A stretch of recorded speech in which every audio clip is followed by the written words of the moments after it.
was the first time I'd seen that video. That's pretty deep. Yeah, so, you know, it has a really deep message to it. I like that. Yeah, big up to Kelly Rowland, y'all. Yeah. Kelly Rowland. Voting that. I want a countdown. Now, Amazing. It's a glowing report. She gave me a humanitarian award about 5 years ago. We did a show at the Garden together, and she was on the Michael Jackson special. And I want to tell you, she is one of the truly greatest artists in pop music today. No, seriously, I'm so proud of her. And she loves the UK.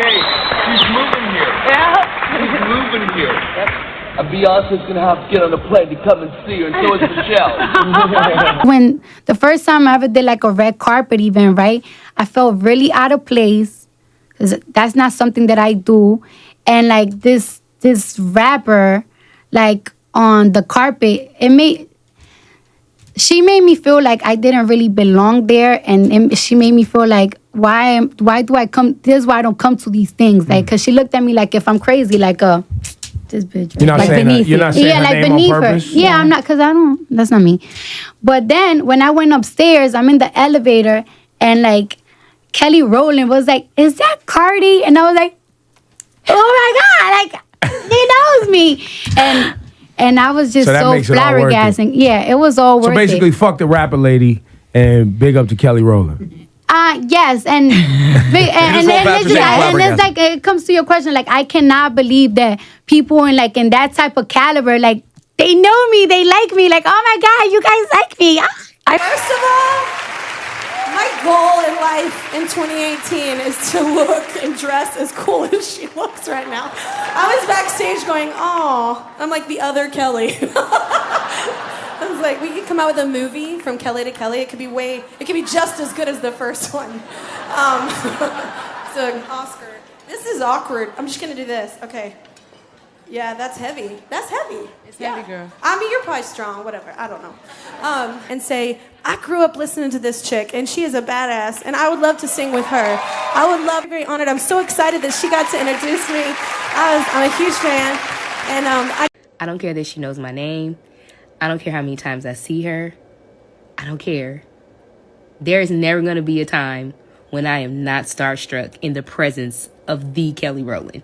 There's never going to be a time where I'm just not completely in awe. Because how are you that fine, that talented, and that sweet? Like how? How? You're legendary. And how are you just so lovely? She's just so lovely. We all were sitting around the table talking about, like, you know, how much we just love Kelly Rowland and how amazing she is. Because she is. She simply is. But anyway, that was my thought before I went to bed. So I'm going to take my bonnet to sleep. Good night, y'all. I just thought about it. She's an Aquarius. It all makes sense. Gang, gang. Good night. Monique was giving Beyonce her props and saying, like, you're the real deal, because when I said you're going to go far, you said we're going to go far. Meaning she told her as an individual she was going to be big. And Beyonce said we, meaning her and the girls. So I don't know. I love Beyonce and I love Kelly. And also, I love the fact that Kelly could stand on her own 2 feet. You know, Kelly was a big international star before Beyonce really became a big international star. Not to say that Beyonce was never big, but there was an era where it was Kelly, Beyonce was reigning queen here, and Kelly had her music over there. And the music market in Europe is different than the music market in the United States, and Kelly was doing her thing, and she's been able to stand on her own 2 feet. And I feel like every time that people interview her, they ask her about, it's all about Beyonce or shading her about standing in her shadow or something like that. And Kelly, I think, has done a great job of clapping back in her own way. Well, Kelly Rowland, Talk a Good Game. Again, a really solid album. Again, I think that's her best album. It took me about 8 years to really appreciate Motivation as a good song. That wasn't this album, though. To death. That wasn't this album? That was not that album. Damn. What album was that? That was the one before this one. Was it? Yeah. I'm pretty sure. Well, I don't Talk think a it was Good this Game album. was the one with that Dirty Laundry song, which I didn't like that song, but I love that song. No. I remember y'all hating when I put it on the I gotta check the track list here. I'm Tom, confused. just listen to a song called Red Wine, I think it's called. Is that what it's called, Ed? Red wine? Yeah. See, and now Tom's got me all confused. I don't know what's on what album. All right, let's I see. think that's that album. What? Oh. All right, I'll take your word for it. Yes. This is the one with that Neptune's record on it. Feet to the Fire. I'm pretty sure I don't even know this album, then. All right. Clearly you don't. We're Because nothing moving on. ever go down. Except the great song with Kevin Costner on it. Which? The title track. Oh, yes. That is a good song. I remember that, of all things. Yeah, that song was dope. And Down on Love was really good, too. Yep. That was a good album, Tom. It was good. All right. Girl, her name's Ayra Starr. Check out this video. And then Kelly Rowland hopped on the song. Yes. Like, what? Can you walk me through that period in your life? This is off your debut album, 19 and Dangerous. What was that like for you at that time? I was just like shocked because the first time I had any interaction with Kelly Rowland was when she used my song Fashion Killer for one of our videos, and I was just like, Kelly Rowland knows me. That was like my first what? I was just like crazy. Then we started talking. She was very supportive, and she did the Bloody Samaritan remix. Her verse is one of the hardest verses that has ever been done in an Afrobeat record ever. She ate it up, and she was the sweetest person. Gave me the best advice. We did a video. She did everything. She supported me. It was the best thing ever. She really did, and it was like she went with you, and y'all did the video together. And for me, I thought it was really dope that she would support a young artist, a new artist, and make the time. She's a legend, to be in the video with you to what at the time was my favorite song. So it was just fire. Congratulations on that, Who was the first big person that reached out to you when you started putting out music? Kelly Rowland. Oh, wow. You love some Kelly Rowland. That's I love Kelly Rowland. I remember when I just saw her DM, I was like, I've made it. I was like, I'm big. Nobody can speak to me anymore. I'm just going to log off, but I'm just going to go to sleep. And who was that person? Yes, Kelly Rowland. We didn't expect to meet Kelly Rowland because she surprised us in the studio. It was a great surprise. In LA. Yeah. Which is the craziest thing to be able to say. I think we were with Emanike and he was like, someone's coming to see you. Did he even say though? Did she just walk in? I think he's kind of foreshadowed a little bit. And she just walked in and that was crazy. And she's so nice. She's very humble, very willing to help. Smells amazing. Looks amazing. Is amazing. Yes. Did she leave you guys with any advice? Yes. When y'all were talking? I remember the second time we met her randomly at another studio, just bumped into her. We were explaining how things are going and the shows, and she was telling us about how one time Destiny's Child, they when they started to release more pop songs, people weren't a fan of that, so they all got booed when they were on stage, and she was just like, you have to enjoy it, you have to be able to enjoy the performance whether or not the crowd are into you. And so that's from that day on, I was definitely I go into a show okay, it doesn't really matter, we need to have fun. Yeah, but you want to be prepared. But I think the biggest lesson I learned, I always tell this story about what I learned working with Jermaine and Usher, was that the song is in the conversation. Yes. You always find a song in the conversation. So when it's not clicking, okay, no, I have a great example. I could use her as an example because we ended up making a really, really dope record. Okay. And she's a dear friend of mine. I spoke with her just earlier, Kelly Rowland. Kelly Rowland. Come on, round of applause when you say her name. That's Kelly Rowland, the queen. So I was commissioned to work on the Destiny Fulfilled album. And I went up, came up here to New York, was at Sony Studios, and for the first, and Kelly's one of my, we grew up together, so we have great energy, but it was it was 3-4 hours and nothing. I couldn't come up with nothing. You know what I'm saying? And then something told me to ask. Kelly was either she was about to get engaged or she was engaged to somebody else at the time, but I asked her about a previous situation, right? And because this person came on TV.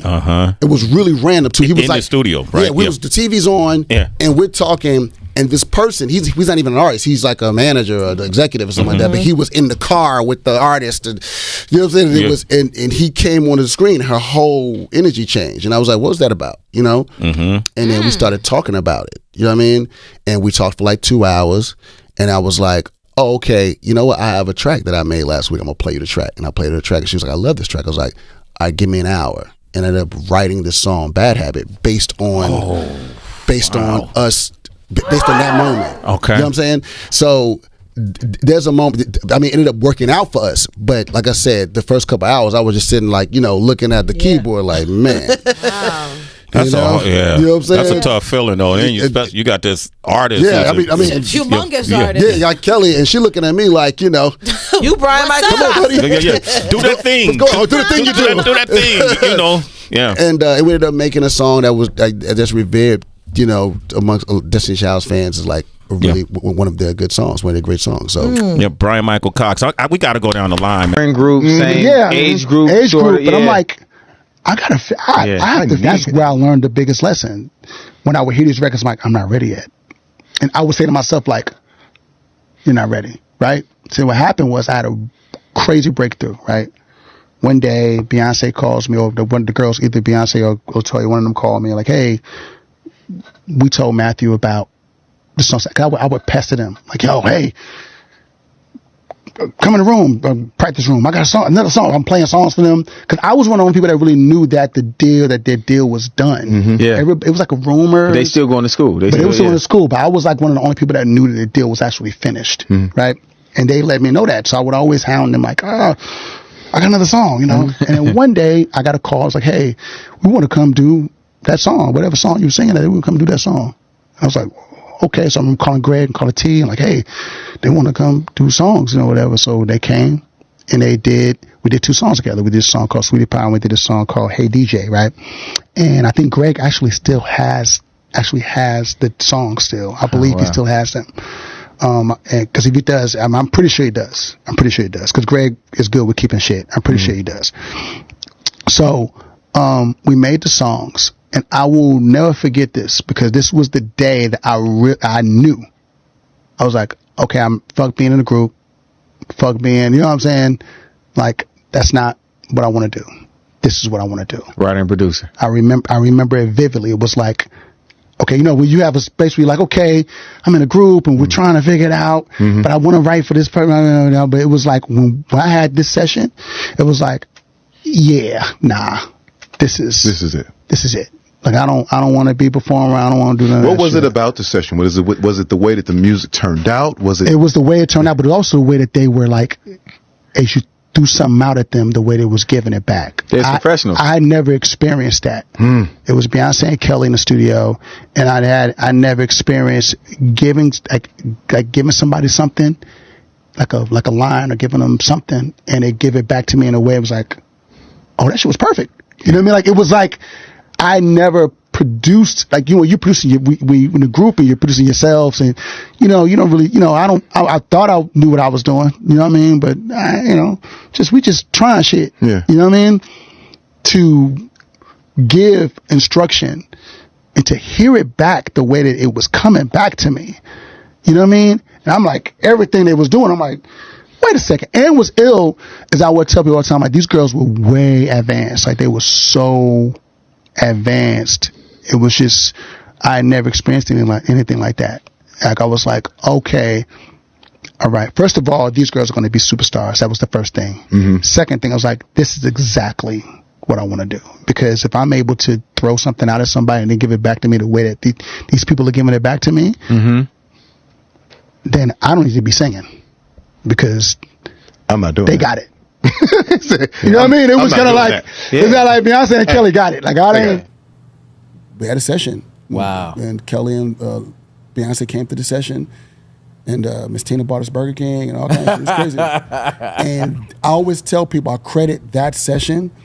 So think about it. Leading up to that, I want to be a producer, but I didn't really know how to go about it, right? Sounds like I'm being groups. I was in a group, you know, me and my boys had a guy group together, and, you know what I mean? I'm singing and, you know, trying to do choreography. Right. Yeah. You know what I mean? The dancing and everything. Yeah, trying to go crazy with it, right? But I never had a moment that was like a moment that says, oh, no. Not only this is what I want to do, this is what I'm going to do. And that session with them was that moment for me. Is this the moment Bryan-Michael Cox knew his purpose? Yeah, absolutely. If I had a desire to be a producer all the way up until then, and I was, I was doing it. I was trying to, I was claiming it. You know what I mean? Right. But when we did that session and to throw things out at somebody and have them sing it back to you, and they do it like better than you even heard it, like it was crazy. and literally, that was the day I realized exactly how talented they were. You know what I mean? And how seasoned they were already. You know what I mean? Yeah. They were already super seasoned. And they weren't even, they might have been 13. They might have been 12. You know what I mean? Like in real life, they might have been like 13 years old. You know what I mean? Yeah. But they were so seasoned at that point. And I remember being like, oh, I mean, I knew a lot of girls that could sing, all the girls at our school would sing, one of the artists, you know what I mean? Right. But this was the one time it was like, oh no, this is different. Like this is something I never experienced. You know what I mean? Like, this is what it's supposed to be. Ask you about the time you got to spend with Kelly when you were in Little Mix. Was it brief? It was, yeah. And I what think went because down? she wasn't our mentor, it was quite brief, but I feel like we've got a lot to thank her for. And like when they were picking all the pictures and everything, she was like, she's really pushing it. yeah, she really went for it, and I'm grateful for that. I wasn't supposed to be in the group. That's mad. I know. It was a guy who used to work behind the scenes, and I like literally owe him everything. His name was Elliot. And I was singing in the squash courts one day because I was so painfully shy. Every time I sang in front of the judges, I sounded like Larry the Lamb. It wasn't cute. Sorry, what does Larry the Lamb sound like? Like shaky. And then he heard me singing, and he ran back to the producers and the judges, and he was like, you have to put this little blonde girl in. I wasn't even going to be in the band. That's crazy. So it would have been the three of them without me. Well, I'm glad that he I know. Have you talked to her since then? Yeah, so I actually saw her at Rock Nation brunch, and we like had a little moment, and she's just so sweet, and like she was just like being so lovely. She's just, I don't know, like she's like the older sis, like just kind of, that she's always got your back. Like that's what it feels like. She's just, yeah, she's amazing. I mean, the knowledge from like her Destiny's Child knowledge, obviously, I'm sure can help you in a lot of ways. I feel like you guys need to collab. Would you do that? Oh my God, yeah. Can you imagine? I'd love that. I got to a certain level and I was like, oh, I want to film something else. I want to film like different stuff because my mum was a very musical person, so I was listening to all sorts of stuff. When I go into labels, it's like, no, they didn't really want their artist on SBTV. It was like either too grimy or urban or too underground. And I had to keep believing that I'm gonna try and like get the big ones. So I think Kelly Rowland was my big first kind of out of grime interview, and off the back of that I was able to go into labels and say, look, I've done Kelly Rowland, why can't your artist do it? Yeah, we went in, dope bunch of dancers, super nice guys, but Kevin and Marcel and Josh basically had to create the show. On the spot? Yeah, they prepped some stuff, but like they had to create the show because they'd never choreographed for Kelly before. Right. So like, and we had 4 days rehearsals and then a show to do a 45-minute set. Damn. It was 45 minutes? Yeah, it was like 40 to 45 minutes, something like that. God. We weren't on stage the whole time, obviously. No. But even 4 days. Yeah, and like it's not even learning, it's creating, so it takes longer, right? And it's like you do 5 versions of each thing until you find the thing that works. So it's not just like learning choreo. But it was just the most beautiful experience. Like I've never enjoyed a process of a job so much. Really? Do you know what I mean? Like the actual journey and the process, it was amazing. They made you feel so valued, which I always say is like a huge thing for me, especially on like jobs in the dance industry and not feeling like bottom of the food chain. They really made you feel special. And one of the dancers on there, his name's Brett. And Brett basically made a TikTok dance challenge to Kelly Rowland's song Bump Like This, like a couple of months ago, whenever it was. And he like was saying, he kind of manifested that he's going to dance for Kelly Rowland. He was saying to his friends, like, one day I'm going to dance for her. Right. So twos, he ends up dancing for her, right? Because of this TikTok? No. Just happened to, like, he booked the job. So then in rehearsals, the day Kelly was in, she was eating her lunch and she found out that the choreographers had just found out that Brett made this dance challenge. Right. And that it's like one of the most viral dance challenges of 2023. Went massive. Like massive. And then she was literally eating her food and she found out and she stopped eating and was like, what? Like, that's you? And he was like, yeah. And he was like, she got her phone out, scrolled, this? You did this? Right. And he's like, yeah. And like, you could see like the amazement on her face. Right. And Brett was just like, you could tell he was like, oh my God, what's happening here? Like, this is crazy. And he explained like that he did it, and like he was like, I've always said like I'm gonna dance for you one day. Right. And she was like, isn't it amazing how things just pan out? And she was like, I want to say thank you so much for doing that, because you've helped my record like pop again. Right. Do you know what I mean? Yeah. That's a big thing. Bro, it's huge, especially for an artist. Like that's like, you've helped my record pop again. And she was like, well, you know, it feels like it's only right that we do your TikTok on stage. So we opened that song Bump Like This with Brett's choreo on stage. That's it. Like, bro, I've never met an artist do that would even be like just like that. Like, she didn't know him. It's not like they'd been dancing together for 6 months and they're friends and they're like, yeah, like, let's do this.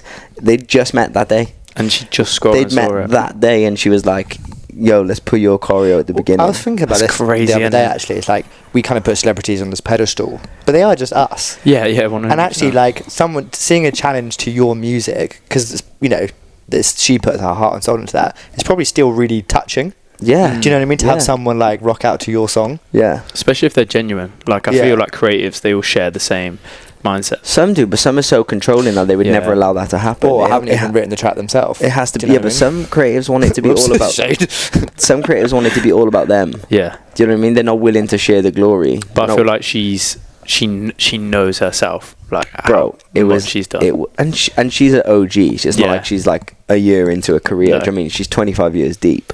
What was she like on set? Like, bro, she's just incredible. Like, can you talk about that? Yeah.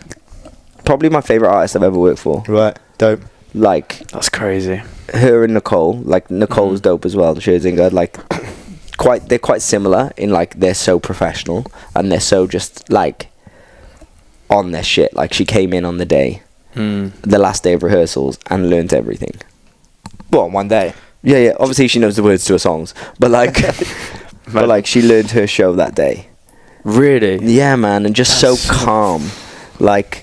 I've never, like, just so composed, and you're just like, there's no nerve. Like, I'm sure she's nervous, but like, you wouldn't know. Like, she's just like, yeah, cool. Can we just do that bit again? Can we do that section a few more times? And you're like, yo, this is why you're like Kelly Rowland. Yeah. Like, this is why you were in Destiny's Child. Like, you are. That's the difference between experience, isn't it? Like, bro, experience is everything. Yeah, literally. She's been through it, all of it. She's probably had so much stress at times that she's like, this is nothing. This is chilling. This is my music. Nothing. And she probably felt comfortable because I bet, like, you know, Kevin and Marcel made such a good environment for us all to work in. That, like, I always say, like, energy trickles from the top, right? Yep. Yeah. So they were the leaders of the room. Obviously, she was their boss, but they kind of set the dynamic of the room from day one. And you could feel like every time I went into the space, every day, all it was like hard work and love, and like everyone pushing to be the best them. Yeah. And bro, I've never been in a rehearsal or on a set where everyone's like that. The team seemed mad. Yeah, and obviously that was a selected team. And obviously Anders was my opposite. So like, it's like the dream opposite. For Bad Hair, you know, I wrote some songs or whatever. Like, I wrote some music. Songwriting. This is Kelly motherfucking Rowland from Destiny's Child. And she took my song and she sang the hell out of it. She was so fucking humble and gracious and hardworking and just truly, truly a real, genuine, down-to-earth, wonderful fucking person. And I just want to say that because I've seen some of the rumors out there about dressing rooms and all that kind of stuff. What is that? And I don't buy. Chasing Destiny. I had already been hearing rumors. Okay, after I left him, I went and done more work on the road. Started hearing on the road that he's telling people not to hire me, don't work with me, don't work with us. Now, this is the kicker for me. Okay, I'm working. I'm in June's Diary. I'm working. We're recording. We're with Kelly Rowland.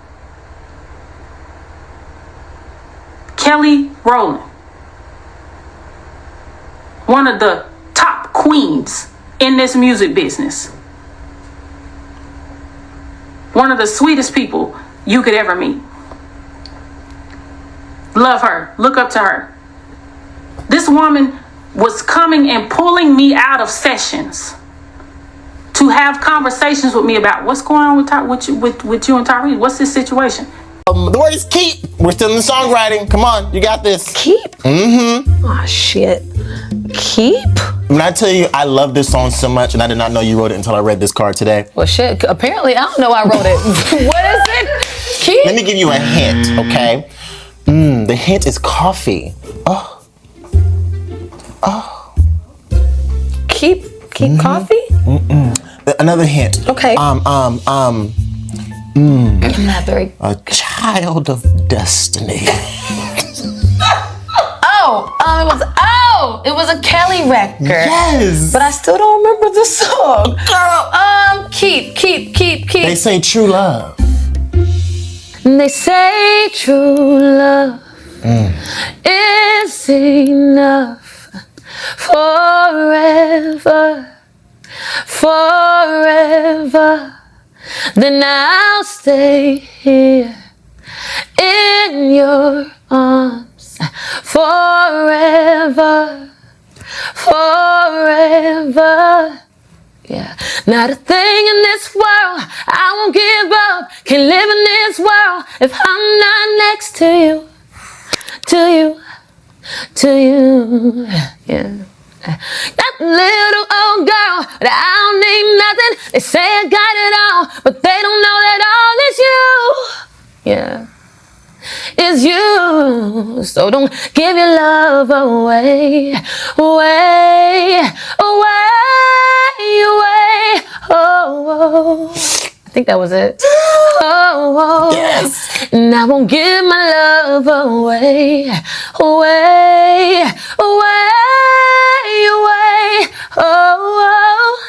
I think that was it. Between. Oh. They say true love is enough forever.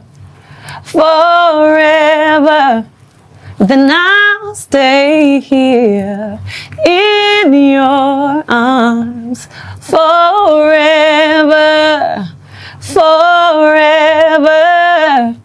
Not a thing in this world I won't give up. Can just give up if I don't get next to you.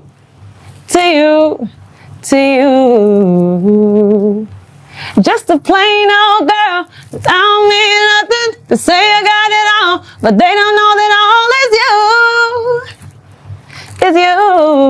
you. So don't give my love away. Oh.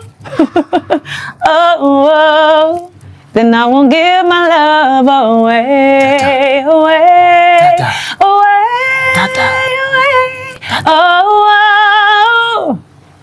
Oh. We'll just keep it between us. One thing you... Kelly said, have not. She's Kelly, not Beyonce, not bleached bae, not white bae, not blonde bae, not Baywatch bae. She's Kelly. And she's a star, and you need to get it right. I want you to look up here. Everybody look up here. Do you see this? You see this? These are whip machines, right? So you know, whenever they put the whip machine out, a diva has to be coming out, right? You know, when they put the whip machine out, there's a diva coming to the stage, right? With that being said,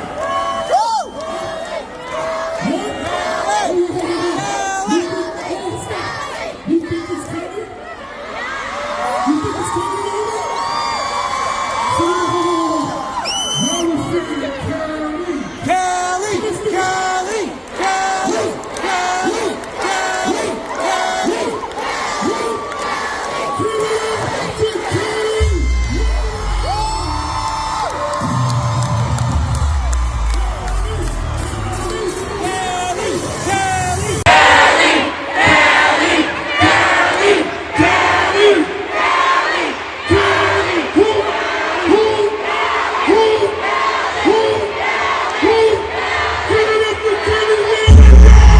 I've been a huge fan for a very long time, and every time I'd see her do something, I said, oh, there's so much more that if we could ever work together, it would be phenomenal. So her coming in, trusting me, putting herself in my hands, and also as a producer on the movie, she elevated so much of it. So I was so excited to work with her. Okay. Really proud of her, not only as a great person, but as an actress.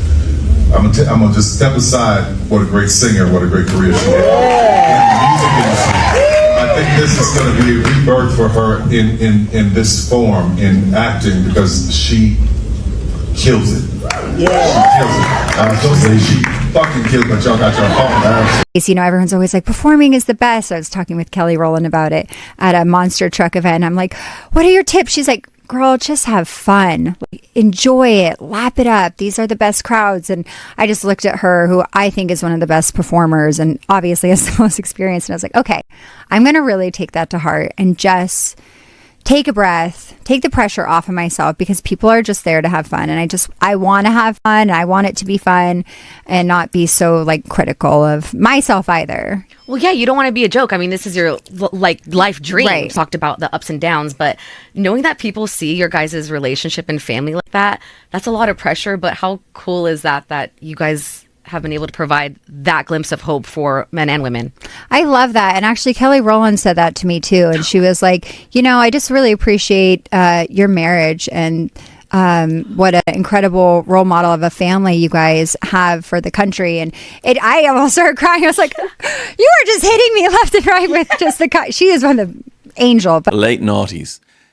Love Takes Over, Kelly Rowland.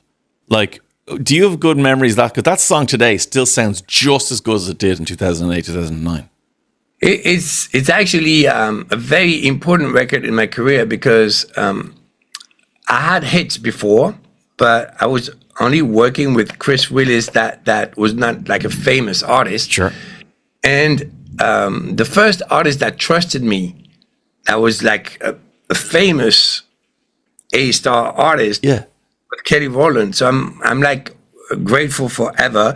And imagine I was in Cannes and I was playing the instrumental of it in my DJ set. Because I always do that. I play a lot of records that I'm working on, or and see the reaction of the people. And she came to the booth and saying, "What is that record?"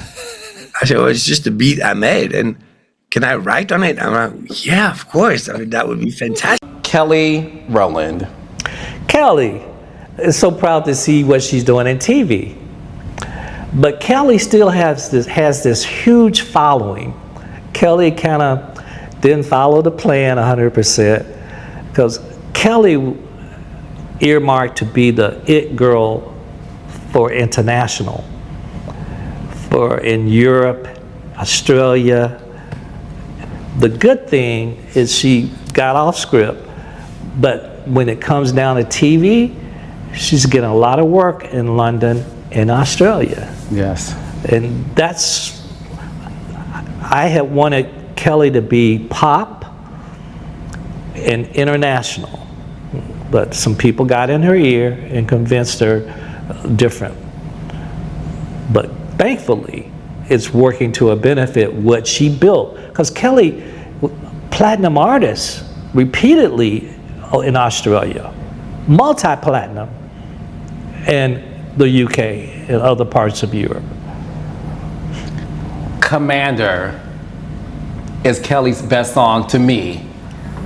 David Guetta, like that whole international play you did, Mr. Knowles, it will be studied, but I just want you to know, Commander is like... And David's done an exceptional job. He's been with her. They're great friends. Yeah. I'm very proud of Kelly. Yeah. We saw you. And then for me, I would say power of the tongue. I mean, that day we spoke with her where we were at wit's end and we were all like, I can't sing. I can't feel my throat. My legs are numb. Like we were all on so many, and she was like, never say you can't. Like y'all can do anything you put your mind to. It's not in your toolkit today. And I was like, yeah, because I can do it. I'm doing it my whole life and nothing's ever stopped me. And now all of a sudden my body's at zero and I feel like I can't. No, I can. Just maybe not today. Maybe it's not for me today. And that really helped me also like push through those last two performances. Man, I can't say this. Don't do this to me, man. My first ever crush in life, like ever, like as I was born, and then the first crush you have when you become, it's Kelly Rowland. Oh yeah? That was my first crush, man. Nice. Have you met her? No. Huh? No. So it's really awesome. But in conversation with Kelly Rowland, she said that you force everyone to step the fuck up. That sounds like something Kelly would say.